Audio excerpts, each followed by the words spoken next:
Hello, and welcome back to my channel, and welcome back to Monster Prom. This was such a hilarious, cute little game that I had to try it again.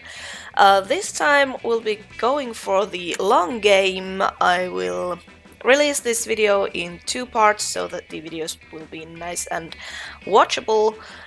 And yeah, let's go. Choose a player. This guy, green. What is the... Yeah, you can be a he. Brian? Sure, be a Brian then. Sure. Oh, he has a very nice voice.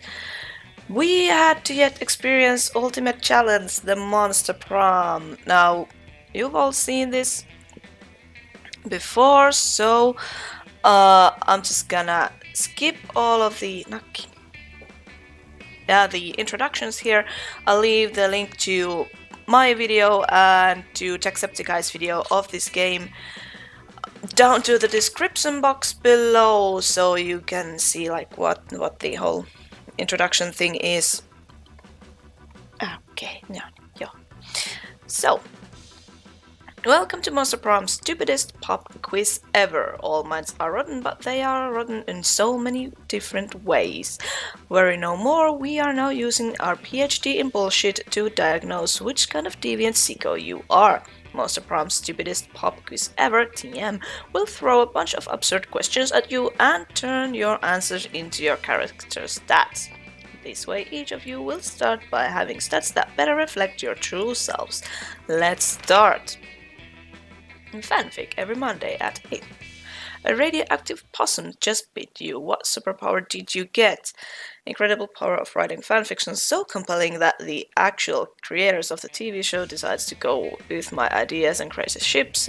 The superpower of always choosing the right combination of emojis to get the desired reaction from all people.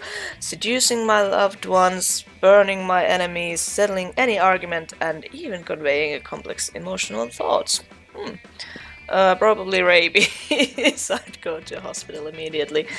I'm thinking one of these. The fanfic idea kind of, I don't know, speaks to me more. You wish you were raised by a pack of wild wolves who also happen to be tech moguls who own some of the most profitable companies in Silicon Valley. They would be kick-ass role models and wild wolves. Sick. Mysterious old man who saved me from the streets in order to raise me as his disciple in the ancient ways of ReettaJing. A really progressive marriage between kick-ass venomous snake and actual fire. I love fire and I see no issue with being raised by it. Mysterious old man. Ooh, so fun. What would be the most appealing in a love partner? Sharp wits, taste for party, big horn, kawaii eyes, very tsundere personality, soft fur. Let's go with sharp wits. Okay. Sure. Oh, you really have a nice voice. Okay. Week 1. So I want more boldness, so let's go to the bathrooms. That day you skip class and just hang out in the bathrooms because you respect no authority. Yeah, I guess some people just want to watch the world burn by skipping class and hanging out in bathrooms. Yeah, I'm bold like that. You give Shiro sitch, but you gain +2 boldness. You look up to find Liam and Scott waving their phones in each other's faces. What about this one? Nah, I'd definitely swipe left for that one, bro. But this one's my best picture. But it's not even a picture of you. It's just a photo of a stop sign wearing a top hat. It's artistic or whatever. I don't know. Maybe if it was a picture of a fire hydrant. Well, it's not as if your pictures are any way superior. What are you even doing in this one? Smiling? See? Unacceptable. But I like smiling. Are you sure it's wrong? Of course I am. Look, I'll even bring an impartial third party. You're renowned for your Tinder success. Ooh, I am? Great. What's your secret? I don't just smile with my face, I also draw a smiley face on my bare chest. Nope. I shook and amazed them with my custom Instagram filter, Sepia Mustache Enigma. That must be it. So creative. Sepia Mustache Enigma. I've never heard of. I mean, of course I've heard of it. I'm the only one who's ever heard of it.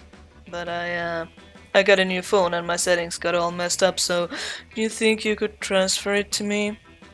Liam is clearly impressed by a filter game, but don't expect him to ever mention it again. You gain +2 smarts and +1 creativity. And I think I want to go for Liam. This time... Sure. Sure, yeah, okay, where do we go? I wonder what happens here. Okay, I'm curious, because I haven't seen that tiger guy in the cafeteria before, so... Oh, come on. Yeah! You're desperately trying to enjoy your meal in peace, but Coach insists on striking up a conversation. My beloved student. I love the voice. Unfortunately, I cannot imitate that. But let's give it a try. Hi there, bud. What you drinking? What? Milk? That's it. That's hardly a drink at all. Everybody knows the drink is the backbone of a balanced lunch. And what would we be without backbones, eh? I don't know. My doctor yells at me whenever I try to find out. But enough about me. Let's get you juiced. Right. You can have sport juice or muscle juice. Which will it be? Both whiskey. Yeah, whiskey. I don't remember offering you any whiskey. But you chose it, so I must have offered it to you. Otherwise, why would you have chosen it? Youth is a gift. Oh well, I guess I've just got to go and buy you a case of whiskey. Coach marches off to illegally purchase a whole bunch of alcohol on your behalf. When all your classmates realize they can get Coach to buy them booze just by asking, you become the coolest kid in school. You gain +4 fun. Woohoo! Okay, evening. Sure. Sure. Do I need any items? I have only 5 monies, so I guess I'd try and get some more. Elibut Crush. Fan-fucking-tastic. Okay. That day you spent some time in the library's PCs, managing your star kicker. You deceive lots of people with a sensationalist video and impossible promises. Nice. You gain what? How much money? No, but almost everything goes to cover costs, so and you keep only 2. Okay. Damn. Against the expected, you spot Scott and Liam engaged in what seems to be an intense conversation. They seem so into it that you can't resist the urge to ask them what's going on. We're discussing this recent novel, Two Lights. It isn't a novel, it's a rad movie with lots of cool dudes and amazing abs. Yeah. Well, it's actually based on a novel. And it's anything but rad. It's cultural trash. But I decided to like it ironically. The thing is, there's this human girl with 2 guys who like her, but the guys are part of the enemy human races. The wild, shirtless humans and the mysterious, deep look-giving humans. And it seems these types of humans can't stand each other. Oh, and the deep look-giving humans shine in the sunlight. Did you know that's actually a lesser-known trait of some humans? The thing is, the next movie will be released soon, and we are super hyped. Ironically. We can't wait, bro. We need to satiate our hunger for two lights. This is your opportunity to show these two you're well versed when it comes to satiating urges. Go for it. Let's cosplay, let's go shirtless. We should write a nuanced play based on it. Totally not fanfic. Oh. No,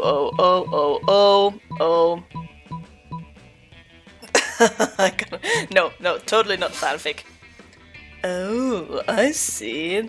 A nuanced pastiche involving the characters of two lights, throwing a new light over their fears and desires. And over their abs! Yeah, sure. With an unexpected twist that will elevate the strength of the original. I don't know how to pronounce that word. Something subtle yet powerful. Something like the rival humans ditching the girl and fucking each other's brains out. Yeah, I like that. It's artistic because of reasons. And if they're nude, that means more muscles and stuff. I like that. Sure, it sounds like a lot like a high form of art and nothing like thirsty fanfic. Not at all. You're some kind of promoter of the arts. New game +2 creativity and +1 smarts. This game goes so much better than my last run. Okay, week 2 morning. Sure. Now, do I need any items? No, I don't think so. How about... Oh wait, where are they? What do I need? I need more boldness, but I don't want to get back to the bathroom again. So, outdoors, what's happened here? Oh, I started half an hour rave again. You have no idea how it escalates, but at one point there are like 300 people. Someone summons a demon from nightmare dimensions, and the consequences might disrupt the fabric of reality itself. But who cares? It's a rad party, +2 fun. But Liam isn't paying attention to any of that. He corners you afterwards to lecture you on Instagram filters. What no one seems to understand about filters is that they're not about making pictures better. They're about making pictures browner and harder to see. That's why I used my own proprietary filter for almost all of my photos. Infinite Tall. It's also probably why I have only 6 Instagram followers, but we must all make sacrifices for our art. In any case, I have to go. There's a dead rat in the parking lot I simply must document. Okay, that was weird. As soon as Liam's gone, Miranda peeks out of an air conditioning duct. Goodness, the situation is even more dire than I thought. If Operation Make Liam Popular Again is to succeed, we must get started immediately. What's that? Why yes, of course you're part of my operation. I unwillingly force people to come to my service all the time. Oh, you want to know why it's called Operation Make Liam Popular Again? Well, he's been alive for like centuries, right? I'm sure he must have been popular at some point. I'll check the history books later. There's no time now. Phase 1 is getting Liam more Instagram followers. I took the liberty of having my royal spies discover the password to his account so we can give it a total makeover. Yay! But what to do?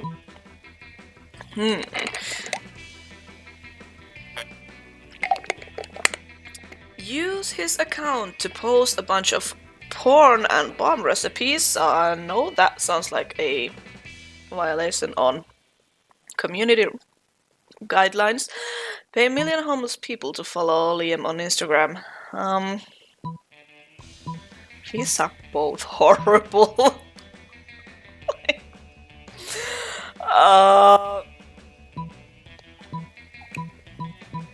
Oh god. Porn and bombs. What is porn? Never mind. If you suggested it, it must be something very classy and suitable. Oops. I shall put you in charge of curation. Porn away, comrade! You turn Liam's account into Instagram's #1 resource for weird dicks and domestic terrorism. Shockingly, this turns out fine. There you are. I wanted to share the great news. I'm Instagram infamous. Apparently, my filter game was so edgy that the backwards administration decided to close my account. But not before I amassed over 3 million followers.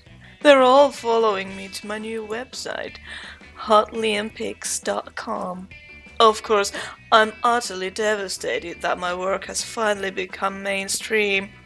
Yes, this is the worst, and I'm not at all happy or excited about it. Anyway, I have to go take pictures of my lunch. My fans are waiting. You're not sure they're waiting for what Liam thinks they're waiting for, but whatever works, right? Game +2 creativity and +1 charm. Woohoo! Sure. Okay, where do we go here? Who is that guy? No idea. Okay, let's go sit with Liam and Miranda. You find Liam artfully arranging his food while Miranda diligently sorts her silverware. Neither of them is eating, obviously. Have you found it yet? I'm trying, Liam, but finding the perfect silverware for your cafeteria food pick is an art, not a science. How hard can it be? It's just silverware. Just silverware? And I suppose the food in your food pick is just food? No, it's a metaphor for urban consumption in a postmodern industrialized mega society. Duh. Well, my silverware is a metaphor for silverware. Yes, is that not enough? It's more than enough, but can we hurry it along? The lighting is perfect right now and I don't want to lose it. You are a bit of a silverware aficionado yourself. Maybe you can speed up the selection process while simultaneously demonstrating your knowledge. Try the picture fork. It's a fork for taking pictures of. Nothing conveys the elegance and tastes like a gloating spoon. I think the picture fork is too obvious, so go with the gloating spoon. Ah, yes, the gloating spoon, the most distinguished of utensils. What's a gloating spoon? Well, of course, you wouldn't know about it. Rude. No, I wasn't being rude. Rudeness is simply the way one must introduce a gloating spoon. Oh, I'm sorry, I didn't know. Well, of course you didn't. You're not as cultured as I am. Such smug superiority. I am no match for this spoon. Miranda produces the gloating spoon with much fanfare. It looks like a regular spoon to you, but then, what do you know, you peasant? You convince Miranda to spend some time with you after lunch, lovingly explaining the spoon's finer points, even though spoons don't have points. Bing, bing. Sure. Okay, where do we go next? I need more charm and more boldness. Where can I get more charm? Gym. Yeah, let's go there. That day, and a big dodgeball match takes place. Oh, I'm getting the same encounters as the previous time. Everything seems lost, but you deliver an inspirational speech that fuels your team's spirit, leading to a spectacular comeback. You're clearly a natural-born leader. You gain +2 charm. Yay! Of course, Liam got eliminated way early and has been sitting on the bleachers ever since. When you go over and ask him if he's okay, he snorts. Of course I'm okay. This is the best gym class I've had this year. Because I didn't actually have to do gym. That's a problem with this class. They make you do exercise. I'm a mental athlete. My gymnasium is the mind. It smells better and no one tries to pat your butt for giving 110%. I tried telling that to Coach, but he just says, well, you know, the body is like the mind of the body. I just need some kind of bulletproof excuse. Anything to get me out of this class. Turn into a cloud of translucent mist. Translucent mist can't exercise. Tell him you're dead. I think tell him you're dead might actually work on the coach. That is true, technically. Just then, coach comes over, ready to make you guys exercise. Alright, kids. You know what I always say. You either pump the iron or the iron pumps you. Oh, I like this guy. And getting pumped by iron sounds like it's probably bad. So let's get to the other one then. Oh, wow, sorry, coach. I'd love to, but, well, I seem to be dead. Feel my pulse. By Jove, you're right. You are dead. A dead man can't build tight biceps. A dead man can't gain muscle mass at all. Mr. Deliancourt, I am sorry, but I'm gonna have to insist you go to the nurse's office until this unfortunate condition passes. Well, if you think it's the best, coach. You know how much I love exercise, and I hate to miss class. But you're the boss. And Liam's already out the door. You always knew being dead had its advantages. You gain +2 creativity and +1 smarts. Oh, my stats are so much better than before.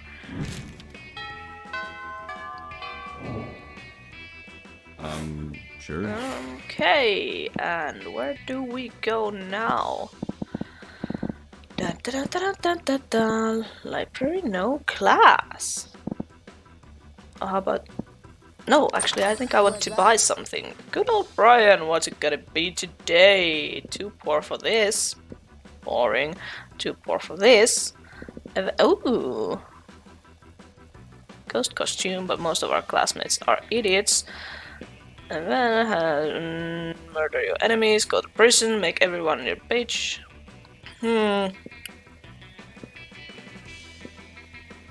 corpse. Do I need a corpse? No, I don't think so. Oh yeah, I had the unlock the cheesy stupid romance novel. I want to buy that. I don't know if it makes any difference, but I still want it. Sure. Okay, so I am trying to woo Liam now, so I'm gonna go sit with them. You notice Liam looking disgruntled, which is his default, so whatever. But it seems like Miranda is pretty upset too. Better check it out. Liam, why are you typing your phone so angrily? Did your phone offend you in some way? Why are you mad at it? You seem to be an 8.5 on the Frowny Liam scale. The what? Frowny Liam scale. Normally I can tell how people are feeling from their faces, but you seem to be frowning the most of the time, so I created a chart to measure your frowniness.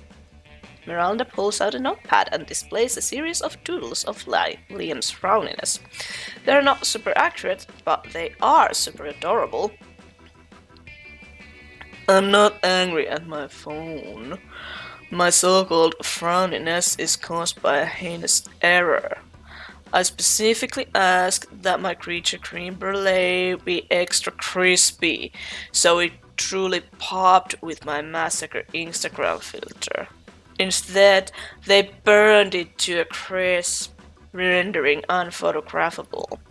Monsters deserve to know what they're getting into if they choose to eat at this cafeteria, so they can choose to take their business to a different establishment, and so I'm writing a scathing Yelp review.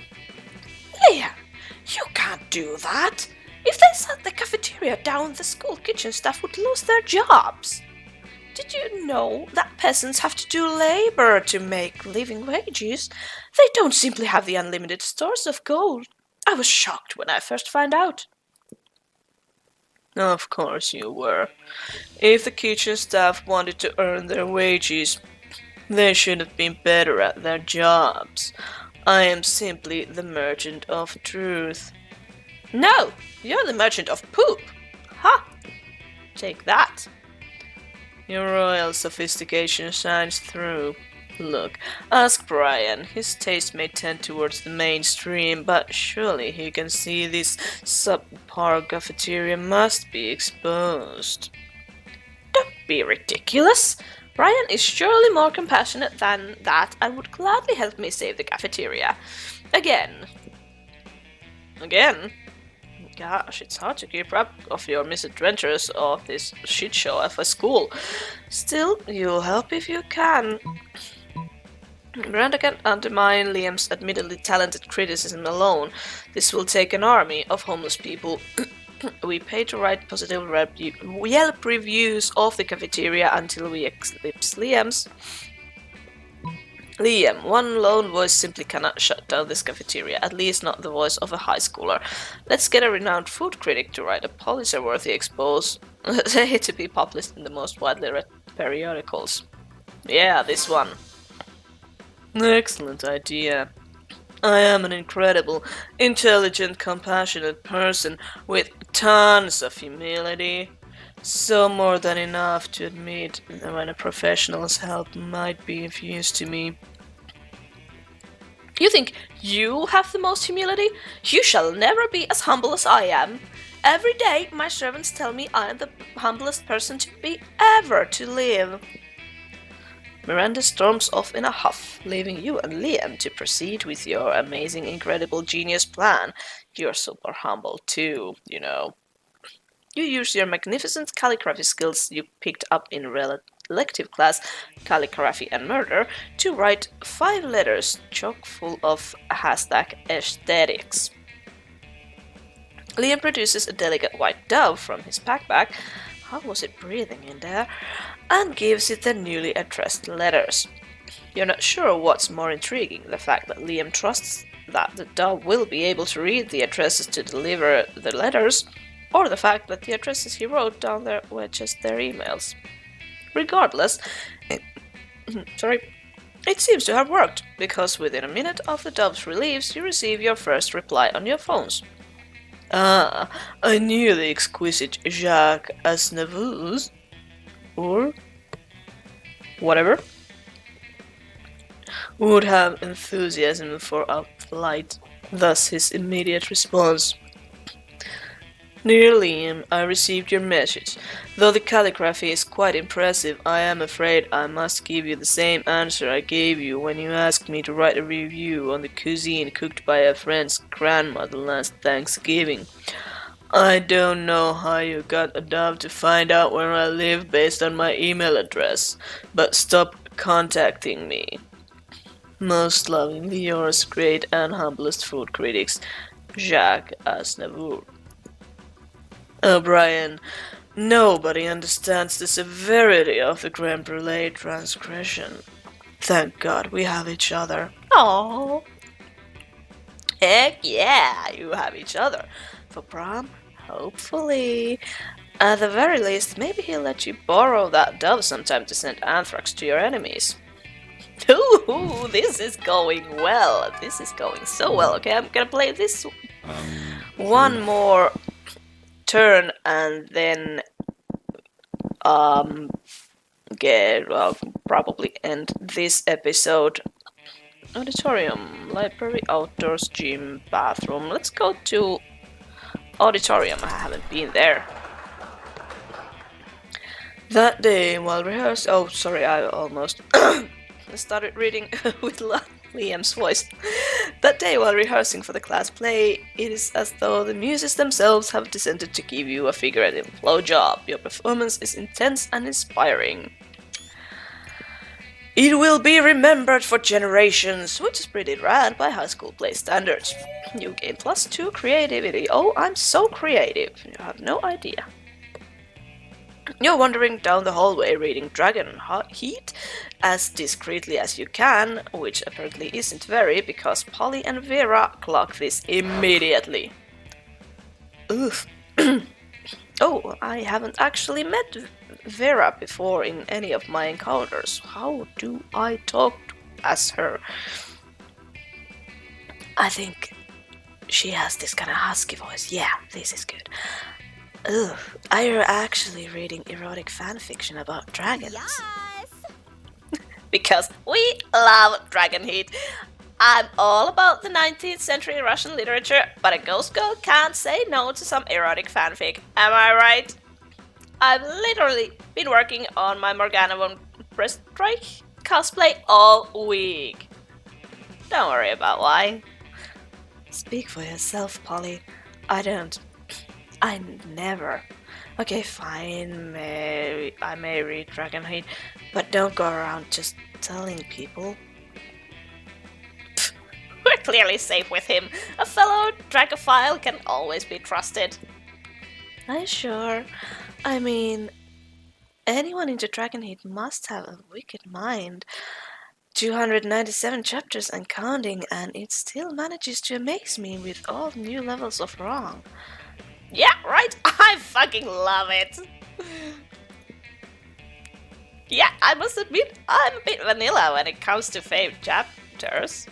Mine is the one where Harold MacDunhard, Horace the Hydra, and the deranged Draco Delacourt have to rest at an inn after the choking bear adventure, only to discover they have just one available bed. There's only one bed, the classic fanfic trick that never fails. Yes, that one was good. I personally prefer one where Vanessaria unmasks her masked savior after a passionate kiss only to discover it's herself. And then they totally bang. I'm not a fan of time travel, but sign me up for some good self-cest. Amen! What about you, Brian? What's your favorite story arc? Nothing to worry about. You'll just be revealing your inner kinks to us. No pressure. Easy, the Sexcalibur arc, where they want to discover the chosen one who can control the mythical Sexcalibur dildo, and they have a super orgy so everyone can have their turn with the dildo. What about this exclusive chapter I've written myself? Yeah, that one. What? Let me see. Vera takes the pages from your hands and they both start reading. They devour your piece of art in mere minutes. Just wow. Yeah, ooh, this is wonderful! So full of twists. Harold, all unsettled from being betrothed to the evil queen, throws queef. And then it turns out that the insecurity wasn't due to marrying his mortal enemy, but because he didn't know if he could please the most sexual dragoness in the 8 kingdoms. Kinda nice that you show him so vulnerable. So he goes and sticks his dick in a pie to practice. Classic! But then, oh no! The magic properties of his dick grant the pie life! Hashtag mind blown! Yes, I thought for a moment it was a cheap trick for comedic purposes, but then you went all in with the love triangle between Harold, the Queen, and the pie. Oh, scandalous. I must applaud your boldness there, and the level of depth in the emotions. I'd never expect it from a fanfic of a fanfic. Also, sick tons of pie sex. That pie really knows how to use its pie hole. Oh god, that was a horrible joke. Brian here is the Dostoevsky of cheap erotic dragon fanfic, sweetheart. You should post it. You'll be the king of AO3 in no time. Yes, a brilliant deviant mind is definitely arousing. Fuck yeah, it is. Maybe someday you could write an erotic play for us to enact, if you know what I'm talking about. We all know, Polly. But sure. 6 skills in fanfic writing, the obscure skills for impressing your classmates. Here you go, +2 smart and +1 boldness for you. Woohoo! I am doing so well. Sure. And I'm going to end this episode of Monster Prom right here. This is going so much better than the previous game. and I'm absolutely in love with this game. This is hilarious and cute and sweet and kind of weird. Just up my alley. The music in these videos will be replaced with something else. Jacksepticeye had some copyright issues, I think, with the music in the game, so I will replace the music with, like, well, something that I am allowed to use. Thank you so much for watching this episode of Monster Prom. If you liked it, let me know. I hope you have a great day, and I'll see you again next time.